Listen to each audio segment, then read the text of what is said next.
We want to give a little opportunity to speak in the larger group here, maybe ask a question, share a reflection. There was a question, Mary Jane, about are there any initiatives on interfaith for the future? The desire and the question of how are we welcoming people into our prayer groups who come from different faith backgrounds. The ideal would be to have somebody in each prayer group who is identified sort of as the welcoming person who could really explain the prayer in language that is interspiritual and interreligious, rather than just from a Christian framework. So I definitely hear that it's happening in individual groups. I've heard stories over this past year. I had one person call and ask to speak to me because she's very welcoming of Buddhists in her group, for example, and people from different faiths. And she was concerned, is that okay? Contemplative outreach. I'm like, yes, Father Thomas would be delighted. And so I would say that it's happening in groups and wherever you have the opportunity to be welcoming to people of different faiths and work with that more open language is wonderful. And that's how things will shift within contemplative outreach. We don't have an official interfaith, initiative going on. But I think that's what part of this listening process is. If we hear enough that people want, if you might say, more formal instruction or sort of tips on how to work on that, that's something that we could think about, as an organism more broadly to look at that language. So, or that idea. So it's great that it's raised. I don't know if anyone else on staff or board would like to speak to that. Yeah, the meditation chapel is an example of where that's happening all the time. There's people from Christian meditation, centering prayer, mindfulness, Buddhism, Hinduism, no practice. And as it continues to grow, that dynamic interchange is naturally happening and evolving. And in fact, it's part of the vision of that community is to welcome that exchange. And just by the fact that when the pandemic started, 2/3 of the growth of that platform came from centering prayer groups, we're by default already participating in that. And so every time we join a new group, we're participating in our own way of interconnection. Yeah, thanks, Paula. Just received just the other day, a few days ago, The Common Heart. This is a book about Thomas's interfaith dialogues. This is one of many of his attempts at interfaith dialogue, and this is a group that met for 20 years talking together. So it's not a new idea. We've got Maggie here, who I was going to ask where she's from, but I happen to know that she's from right here in Atlanta, Georgia. Hi, guys. So glad to join you. And so happy that Mark is up with you guys. So I feel he represents us well. Two things that we were talking about interspiritual. I think many of us who lead groups will say we already have interspiritual people in our groups, and we have accommodated them and welcomed them. And so one question as you form this new direction to think about would be how to address the situation with pastors. Because we had a problem with someone who wanted to become a commissioned presenter, but she was Buddhist. And the place where she practiced, where her group was Episcopalian, and the pastor wouldn't accept her there. So figure out how to handle that? The other question I would have is, we're exploding in Atlanta thanks to Zoom. Our groups are expanding. Our events are more than we ever did before. And I think we're just representative of the whole organization. The whole organization is like what we're talking about worldwide. It's huge. So how can we keep in touch with each other, keep connected, and stay on the same page? Maggie, I think you bring up such an important question. You know, I have had some questions that really came out for me from reading some of these stories and just observing what's happening within contemplative outreach. And that is the use of Zoom. How is the use of Zoom and the number of events now available to us supporting a contemplative life? You know, we could fill our 24 hours a day probably. And speaking of the meditation chapel, I mean, that's the beauty of it. It's reaching many more people. On the other hand, for those of us who have been practicing, you know, I myself find that a challenge, like which one of the many groups, and, you know, because you can join anything, anytime, anywhere around the world.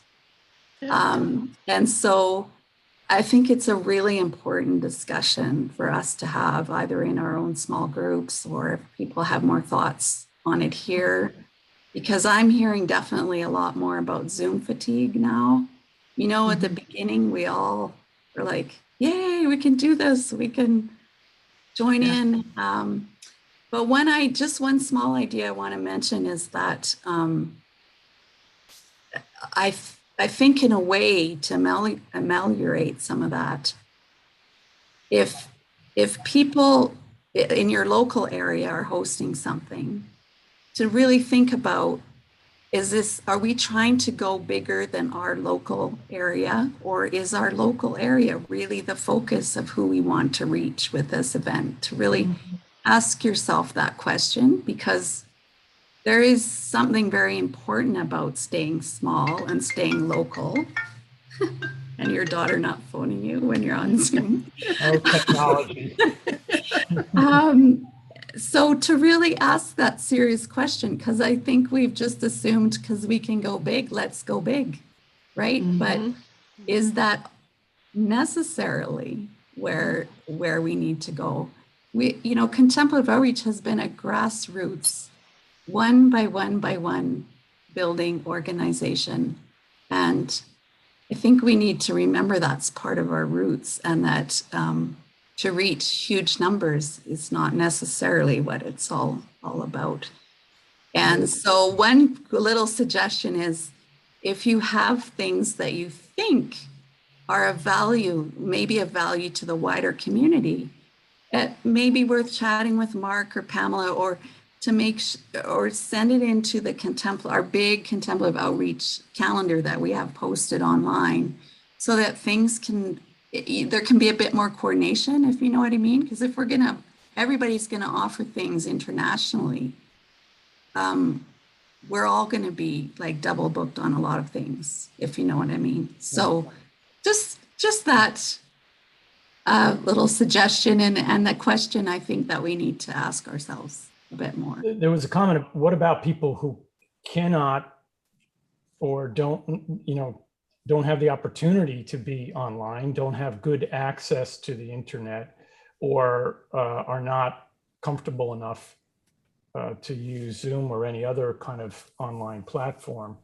And we know that there are a lot of places in the world where that's not as easy to come by or as easy to use. And how do we, so I'm glad you're saying that we're really, it does come down to the local community and sort of keeping our eye on that. How do we get together? I love that photo that you showed about the folks up in New York sitting around in front of the church out on the sidewalk there. Where there's a will, there's a way. That's one thing we're learning through COVID.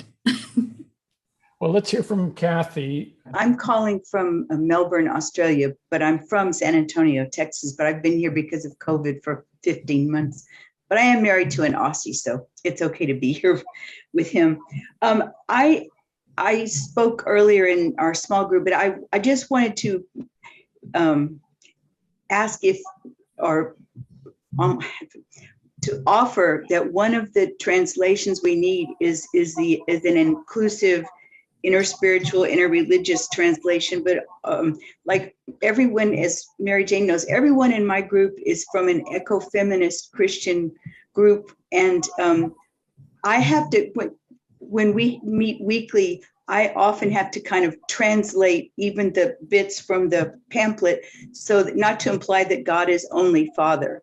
So, you know, I say Mother, Father, or Sophia God, you know, and I'm just saying all the materials from Contemplative Outreach, even though I've heard Father Keating in person many times say at the beginning of a weekend or something, he'll say, we know God is not only Father, but I know I will use this language, but forgive me. And I'm just saying we need to translate the training materials, everything, if we want to include those who are very sensitive about the feminine side of God. And also in our small group, the more people we have, the less time we have for joys and concerns. So my group is between 9 and about 16 every week. And so as each one takes a moment for their joys and concerns, kind of shrinks the time we have for, well, not for the prayer, but anyway, I'm just saying, that's one thing to consider. How big a group do you want? You can't be too personal if it's too big. Thank you. Thank you, Kathy. I'm glad we're recording this session, because this idea of translating, so there's translation of language, you know, different languages, but including within the English language, the translation of words from more religious based, or, you know, ensuring that our language is open to all. Such an important point. We'll go to Marie Noel. I am the French originally, and I've been in Canada for 46 years. And I have translated Open Mind, Open Heart into French, and this is published. And Intimacy with God is ready, but I'm stuck with the, to find a publisher. Anyway, I would like to become part of the translation group. Another question. Father Keating insisted that it is centering prayer, but it's also prayer of consent. And I am wondering if we could go back to those two, because it, like, I've never heard during this conference even once prayer of consent. So. It's interesting question, Marie-Noëlle. I don't know if we. I'm a translator. Yes, when you're translating, these things become very important, and that's why we need more of that discussion, and it probably will come back up in the translation working group. Thank you. And we have one more question. Rob is here. Rob? I'm from Minneapolis, the same group that Carol Quest is in. I didn't have so much question, it's just a couple of comments, and I'll try to keep them really quick. One, I think that centering prayer is a marvelous opportunity to reach out and share with people of other faiths, because it begins and ends, really, in a sense, in silence. And silence is the same, whether you're French or German or Italian or Chinese. And it's also the same whether you're a Christian, a Muslim, a Jew, or a Buddhist, or a Hindu. So if you emphasize that this is a prayer that is done in silence, that's right there. Something that draws people together rather than keeps them apart. And the other thing is that I have a dear friend who is a pagan. He's a priest of Thor. And he asked me once, and